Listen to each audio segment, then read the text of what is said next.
আমার হৃদয় হৃৎপিণ্ডের চেয়েও অনেক অনেক গভীরে। রক্ত আর শিরা উপশিরারও অনেক গহীনে যে অস্পর্শ অবিনশ্বর রুহ আছে, সেই রুহবিন্দু থেকে তোমাকে ভালোবাসি।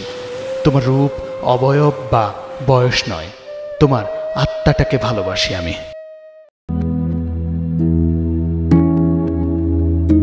চিঠিটি সদ্য প্রেমে পড়া এক প্রেমিক তার প্রেমিকাকে লিখেছিলেন।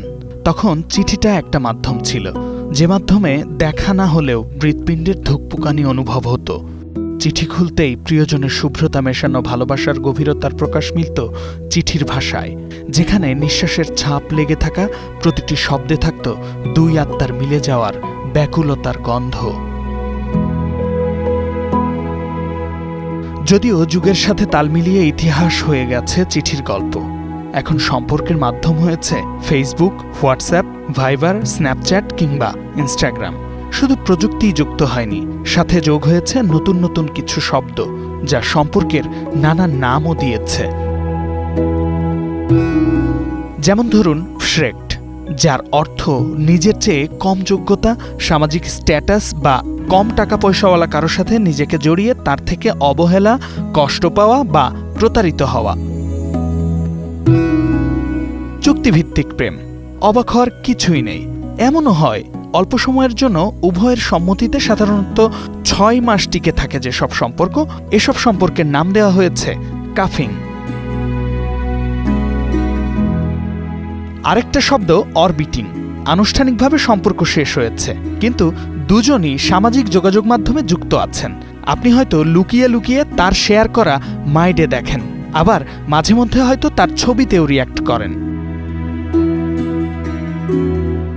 কুশনিং শব্দটা সোজা কথায় বললে ডাবল টাইমিং করা। এটি আসলে প্রথম সম্পর্ক ভাঙার ট্রমা কাটানোর ট্রিটমেন্ট বলা চলে। প্রথম সম্পর্ক যদি কোনোভাবে ভেঙে যায়, তাহলে খুব সহজেই দ্বিতীয় সম্পর্কে মুভ অন করতে পারার নাম কুশনিং।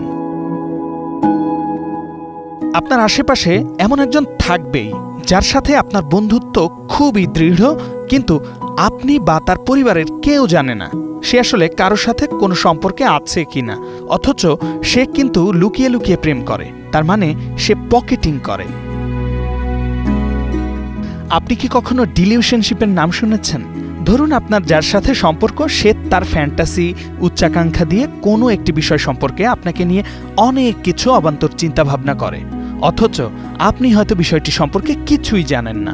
এমন যদি হয়, তার মানে আপনি ডিলিউশনশিপে আছেন।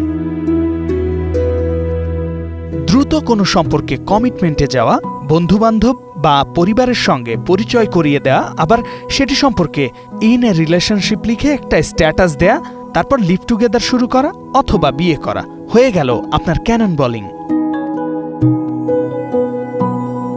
চিঠি থেকে আধুনিক যুগ, ভালোবাসার মানে একই, শুধু প্রজন্মের পরিবর্তনে বদলে গেছে সম্পর্কের নাম। শামীম বিশ্বাস, স্টার নিউজ।